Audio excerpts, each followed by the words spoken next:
Hello.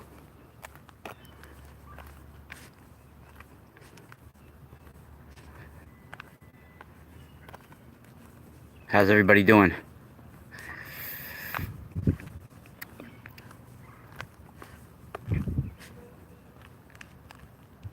Hey. Who's that? Jessica? What's up? How's everybody doing? It's really amazing day today. I just had to I just came from the post office. So, I'm making a stop here. Do a quick video with you guys. So, for those that don't know, we had a video I did this morning, and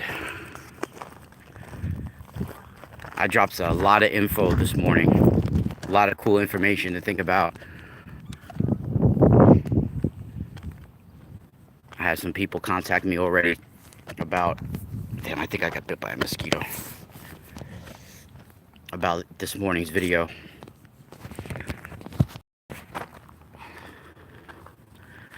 And I brought an interesting word up this morning. And I think there's different ways. Wow, there's a lot of deer in the woods. You guys can't see it because it's far away, but I think there's a lot of different ways to pronounce the word. I was talking about Baitylos or Baitylos.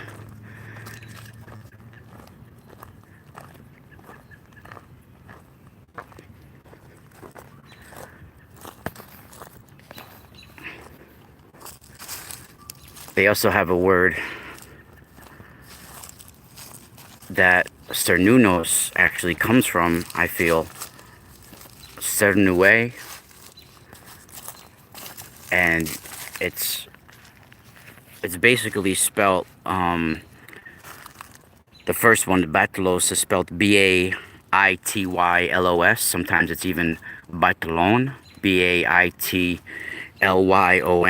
But they also have a word called Cernue, or Cerune. It's Cereuniae.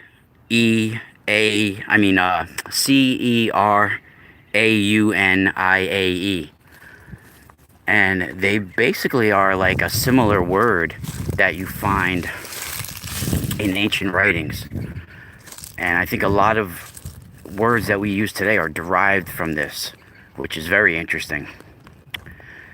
And they basically can mean like living stone, or like a sentient stone, or even a meteorite, or some sort of stone from the heavens, right? But it's usually associated with like a stone that has an intelligence with it, which is very interesting, because we talk. You've heard me discuss many times, and a word and a place that's also used in the Bible many times, and in other books like the Book of Enoch, is Mount Hermon. And this is a very, very interesting place to discuss. It's, ever since the longitude and latitude has been developed, it's right on the 33rd parallel, right? And this is also what is now Lebanon, Mount Hermon. It's also in the Golan Heights area, and one of the areas most known on the planet for having giants, and where the fallen angels came down and made a pact and came into this dimension, right? This is talked about in the Book of Enoch, where it was right on the summit of Mount Hermon. And for those that don't know, the United Nations, they have one of their biggest headquarters right on the top. It's like the highest permanently manned place, government place in the world. And it's right on top of there. So why would the United Nations, I mean, and this is like the crossing point between like Syria and Lebanon. And in that area of the Golan Heights, and in Lebanon, there's like over 100 megalithic stone dolmens and stone structures and structures of the giants, including the Gilgal Rephaim and the stone heap of the wildcats, the stone circle out there in Lebanon, the Golan Heights. And this word, Baitylos or Baitylos, has a very interesting story in history associated with it. And if you look into some of the philosophers like Proclus and I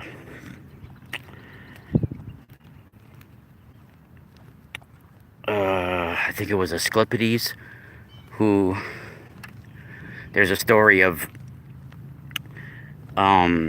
that Asclepiades in Syria, he made the ascent of Mount Lebanon, which they talk about Mount Lebanon, which is basically, I think, Mount Hermon, right?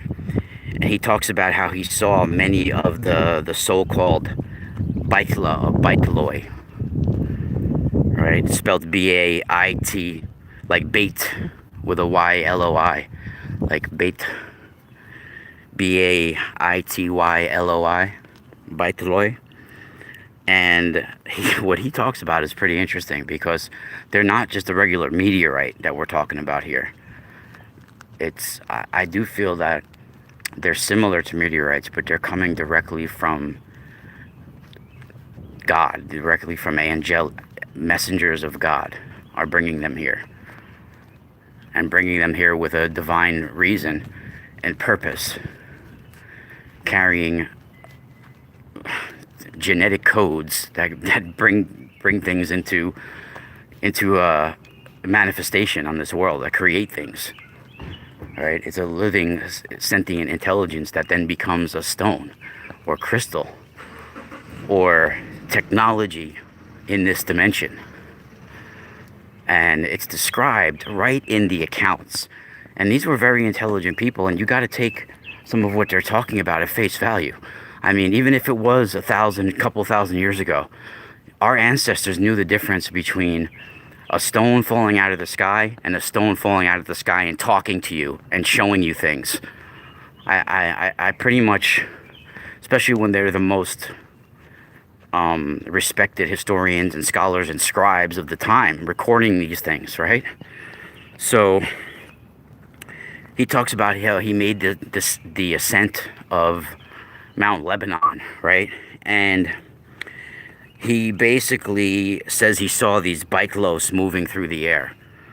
Now, the way he describes it is that, basically he said that they had come upon him sudden.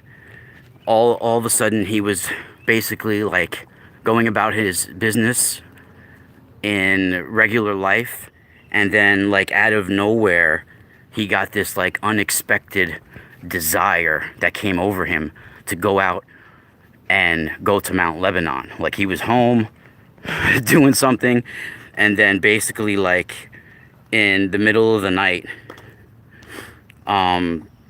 he had this desire like at midnight to just go roam away from the town of Emesa where he was, and to go as far as he could towards the mountain.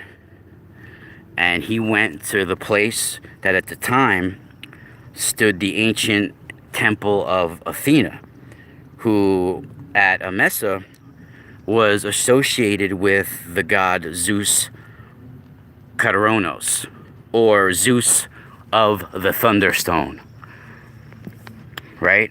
This is what Baitylos are. They are thunderstones or firestones. And so he went as quickly as he could to the foot of the hill, and there he sat down to take like a little nap after a rest, or just get a breather after his long journey. And suddenly he saw a luminous globe of fire coming down, leaping down from the sky, from above. And he said a great lion was standing beside the globe. And now this is very similar to the Nemean lion that the Greeks talk about, where they believe that this lion had fallen to earth from the moon, right? But he talks about how this luminous globe, this similar to like almost like a burning bush, like a leaping fire came down, a globe of fire came down from the sky, and a great lion was standing besides it. And he said that the lion vanished almost immediately. He only saw it for a second. But himself, like, he ran up to the globe as the fire inside the globe, like, started to die down. And he found it, after the fire died down, to be a Baitylos. Like, it was like a meteorite or stone there afterwards. And he took it up and brought it to their sacred temple to see and ask the gods where it came from and who it belonged to. Right? So this is a very interesting story, and it goes even deeper to this, and I'm going to discuss deeper later on tonight when I do our show from home. So, but he talks about it was an exact globe, this sphere that came down, this meteorite, and it was whitish in color, and it was 3 handbreadths across, right? So a white globe cannot be a meteorite. It's a little bit different than a regular meteorite, right? So what do we have here? I think we have some sort of sentient technology sent here, right? And that's what I also feel that comets and meteorites are as well. But there is a different, I think there's different levels of some are sent here to basically drop off like DNA and bring virus and evolution and different things to this planet. And I think others are brought here with a divine mission, a cosmic intelligence that's doing something that we probably can't even fathom or understand right now.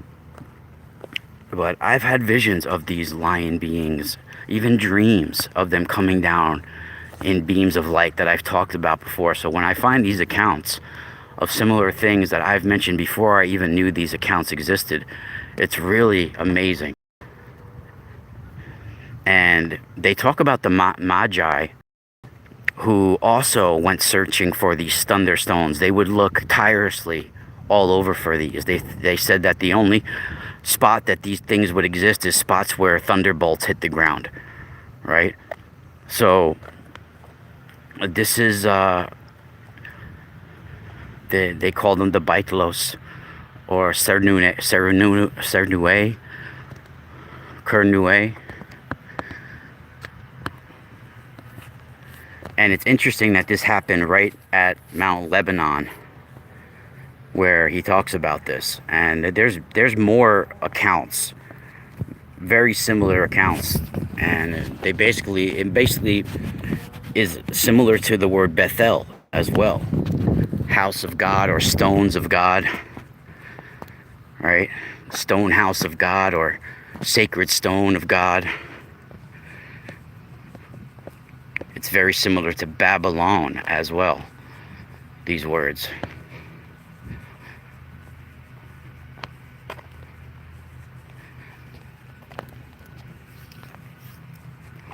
Let me see what's up in the chat.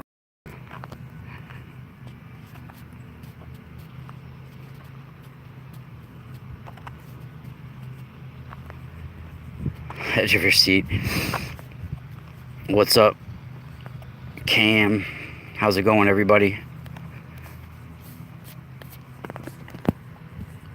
Only 2 likes? Man, it's a hard crowd. But thank you, everybody. I thought it was very interesting, and the fact that even the UK has their biggest, one of their biggest offices on top of Mount Hermon. I mean, come on. There's also a ski resort right over there as well. Thank you, Baron Von Pussycat. No, Taco Cat? I can't see. I got glasses on right now. Taco Cat.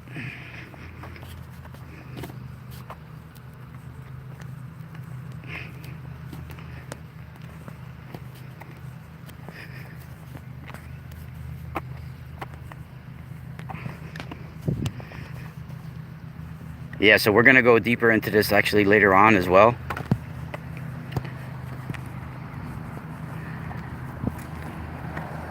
And there's going to be a lot, I think, happening over the next few months that is going to surprise a lot of people on this planet. Humans have gotten way too comfortable, and things are going to get shooken up a little bit. Yeah, I'll be doing a live show later on tonight. And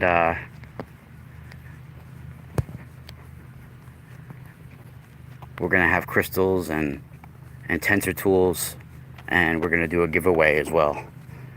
So I'm hoping to do it around 8 or 9 o'clock, but I'm not sure, depending on the baby.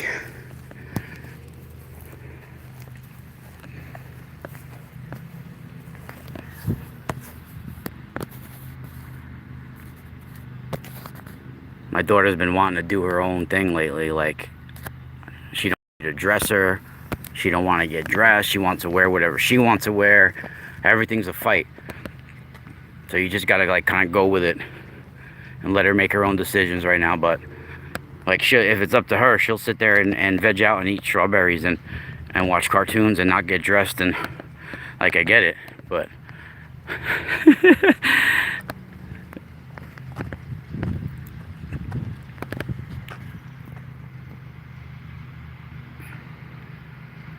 in fact, that's all I want to do either. I wish I could do that. The thing is, do you guys see the hawk? Or is it just an illusion?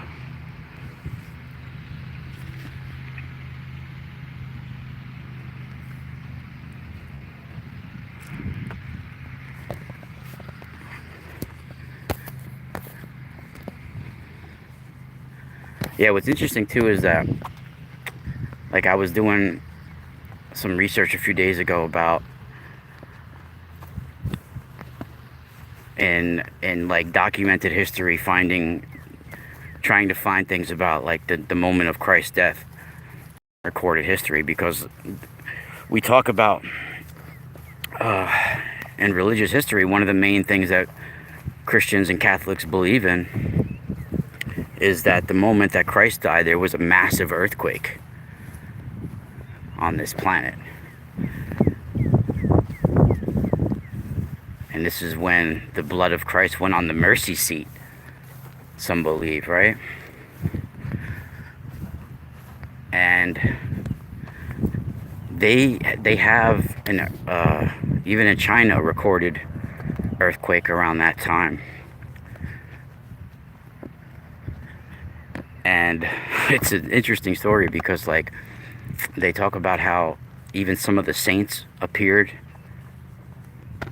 ones that were already dead and buried and gone.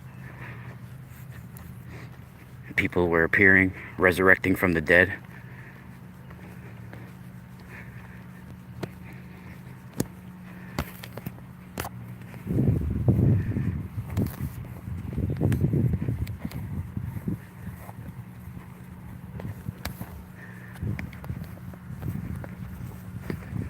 Yeah, hawks are intense. Hawks, falcons, all, you know, all those kind of birds. Even owls. Owls are the most craziest.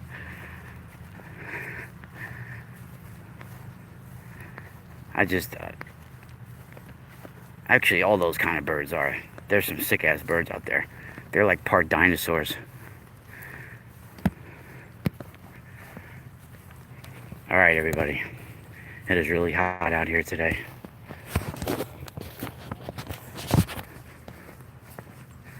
It was mad cold the last like week, and now today it's 85.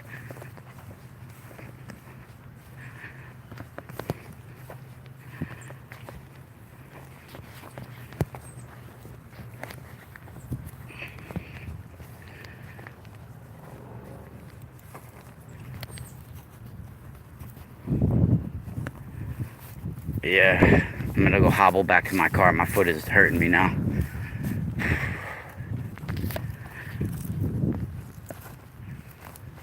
Getting old is no joke.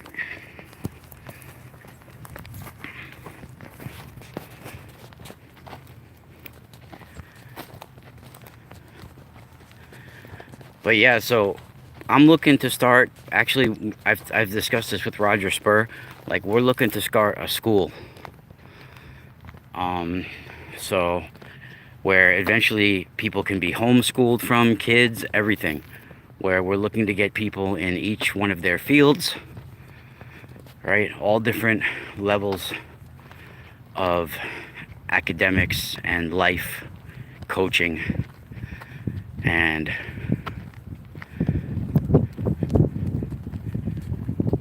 especially people that are even way more successful than I am at managing their things and managing everything.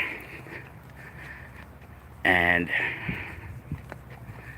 we're gonna hopefully make this come to truth. That's what I would like to do, be able to be a part of something where people are homeschooled and they learn about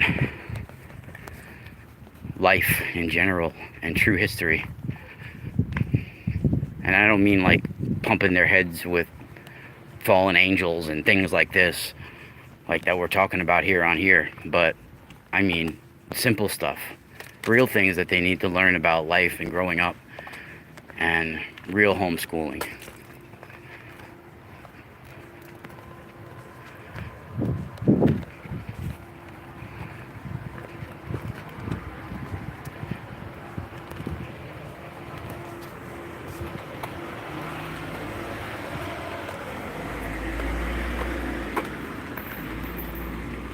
I would love to be able to help teach kids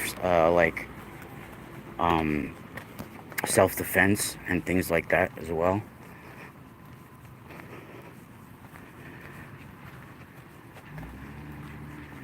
And some of religious history and things like that. I would definitely take part. But we definitely need to support people out there. We need to all do this together.